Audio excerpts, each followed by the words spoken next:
my chest and plunged forward. I tightened my hold around his neck, crying out as his hips pistoned at a frenzied pace. We moved wildly and recklessly, scratching and clawing at each other as we sucked on tongues, shoulders, and necks, and all the while he moved like thunder. There was a fiery, possessive quality to the way he held me, a little savagely, but with an underlying tenderness. As hard as he fucked me, there was something sweet about the way he cradled my head and pressed kisses along my throat, my collarbone, and even my eyelids. A precarious balance of rough and wild with a dose of something much gentler. I felt my orgasms approach when he shifted his weight back and gripped my dripping cock in a firm hold. He was close, too. I could tell by the look of intense concentration on his handsome face. He wanted me to come first. He fondled my balls with the supple fingers of one hand while stroking me intently with the other. His eyes were back on the action as though he couldn't quite believe his dick was in my ass. When he lowered his right hand and slipped the tip of his finger alongside his shaft in my hold, I came apart. I shuddered uncontrollably as wave after wave of pleasure washed over me. Jake slowed his rhythm and looked deep into my eyes. "Keep 'em open, okay?" I nodded and licked my lips as he covered me again, trapping my head in his hands. He rocked into me steadily, never breaking eye contact. He pulled my hands over my head and squeezed them a little too hard as he bucked into me relentlessly, over and over until his orgasm claimed him. He roared with the force of his release, pounding into me fiercely. His nails bit into my flesh as he quaked in the aftermath. When he finally stilled, he gasped for air and held himself above me. He looked like he wanted to say something, but I didn't want words. I liked the action.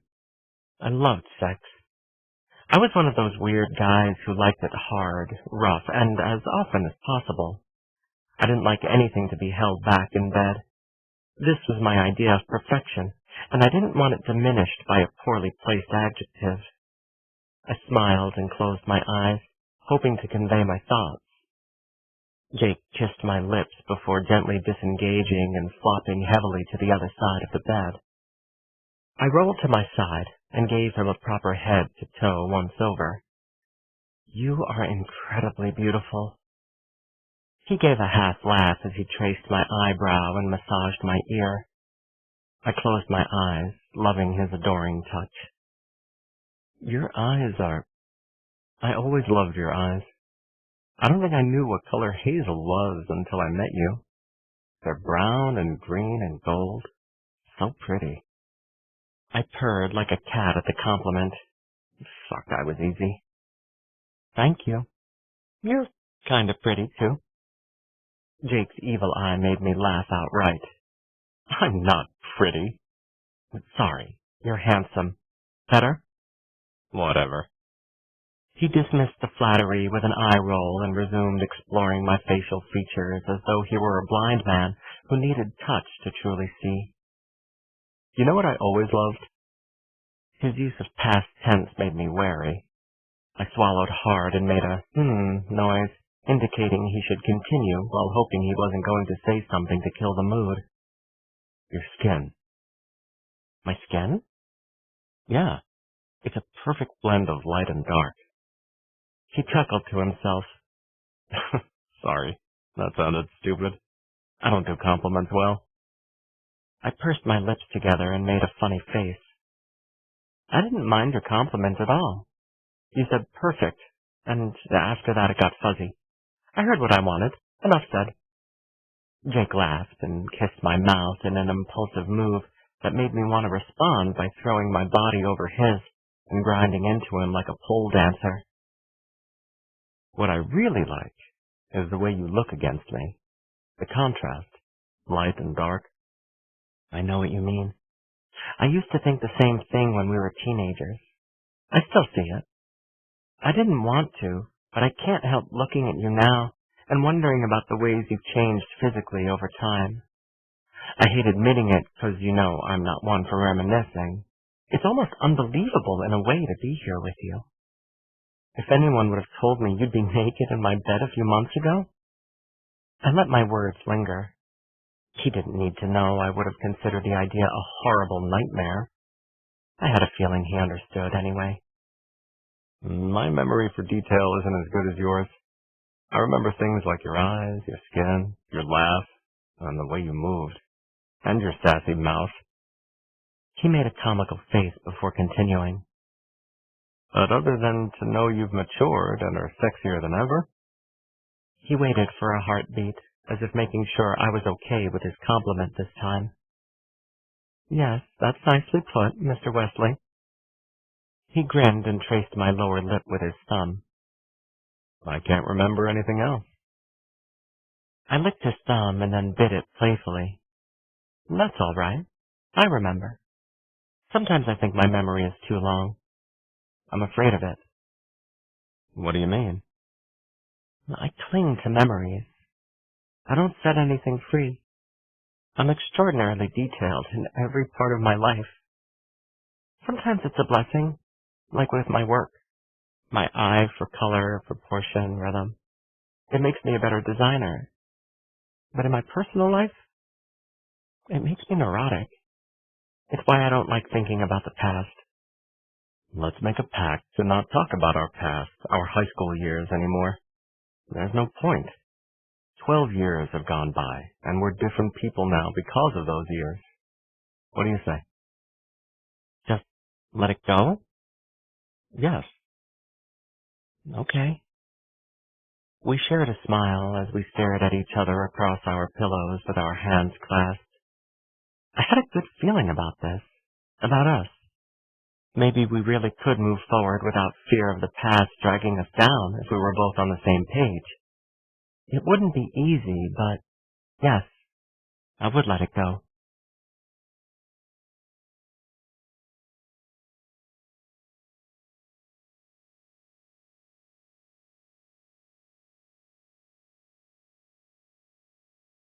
Eight. Mac was an easy guest. He didn't require much of my time, and he got plenty of attention from my customers and employees. If anything, it may have been sensory overload for the old dog. I noticed by the end of our first day together, he abandoned his traditional post in front of the register counter to find a quieter place to lie down in my office. He repeated the pattern each day. He'd hang around the register until noon before retiring to the office. By Thursday, I had a feeling he was over the interior design business. But moreover, I sensed he really missed Jake. I did too. As I navigated the Mini down my street, softly cooing to Mac, who was panting anxiously in the passenger seat, I idly wondered what time Jake would come by and what, if anything, I should wear.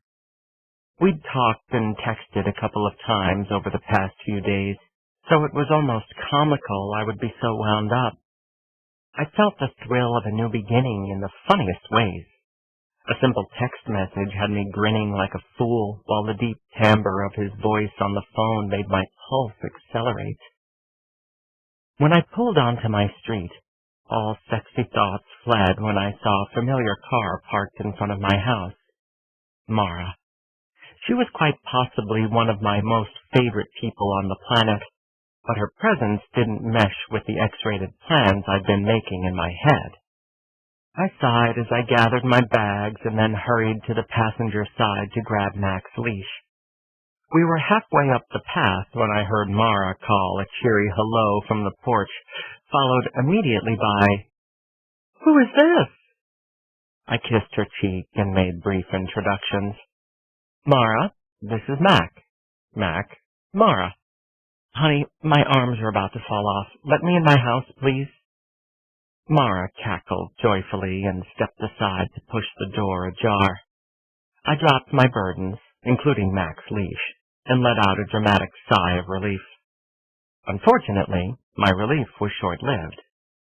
Mac took advantage of the open door and my lax attention to make a beeline for the great outdoors. I yelped and ran after him, calling his name like a demented fool. I found him casually sniffing at the trees and shrubs in my front yard. He threw a bored glance in my general direction, but carried on exploring his surroundings. I cautiously tiptoed across the grass and stepped on the leash when I got close enough. He never seemed to go far, but I wasn't taking any chances on my watch. Aha! Once again I was treated to an unimpressed stare before he continued sniffing. I heard Mara approach from behind and turned to give her a helpless shrug, noting she looked fabulous as usual. She wore a bright orange, blousy, long dress with a royal purple and ruby-red scarf draped over her shoulders. A strand of traditional pearls was almost lost among the rhinestone-studded necklaces roped around her neck. With her platinum blonde hair and generous use of cosmetics, including bright red lipstick, she should have looked clownish. Instead, she looked gorgeous. "Brandon, darling, who is your friend?" She chuckled as Mac yanked me toward yet another tree. "This is Mac. I'm dog-sitting." I tried to make it sound mundane, like the everyday occurrence. It certainly was not. She came to my side and set a motherly hand on my forehead. "You don't have a fever. Are you feeling poorly?" "I'm fine, honestly." I smiled wanly and hoped for inspiration. Standing outside holding a leash tethered to a dog on a mysterious hunt while my surrogate mother watched me warily for clues was disconcerting. I looked into her brilliant blue eyes and sent up a quick prayer of thanksgiving to whatever force had brought this angel into my life. She was the mother mine never had been to me. She'd offered compassion, understanding, love, and even shelter when I had nowhere to turn.